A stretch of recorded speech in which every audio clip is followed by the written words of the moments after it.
Thoroughly inspect the flooring prior to cutting any material.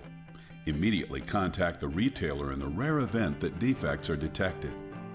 For floors with seam, carefully plan the layout for seam placement and be certain enough material is ordered to allow for pattern match.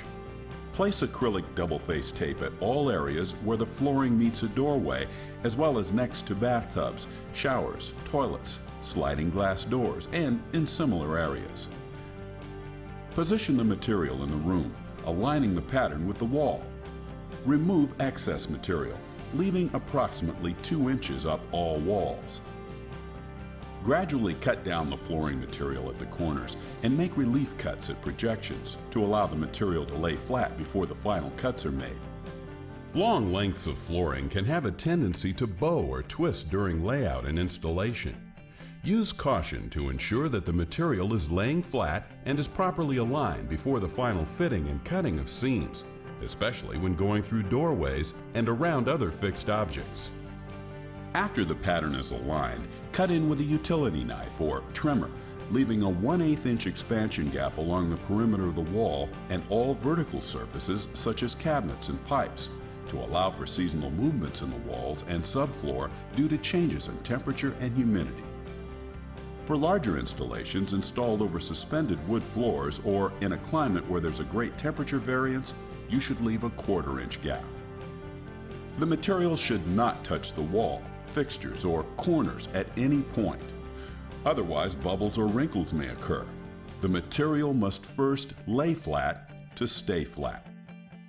For bathroom installations, it's not necessary to remove the toilet. Allow the material to lay flat and trim off the excess material. Fold back half of the flooring, being careful not to reposition the flooring as it's being handled. Apply an even layer of the approved pressure-sensitive adhesive to the subfloor with a 3/8 inch nap paint roller. Do not use a trowel, as it may leave beads of adhesive that may not fully dry. Allow the adhesive to completely dry. The adhesive should feel tacky and there should be no transfer of adhesive to the material or your hand. If you do not allow sufficient drying time, the adhesive may not dry completely and the wet adhesive may release gases causing bubbles. Laying the floor in wet may also create a permanent bond for the flooring. If you must install the floor in high humidity, always give the adhesive more time to cure.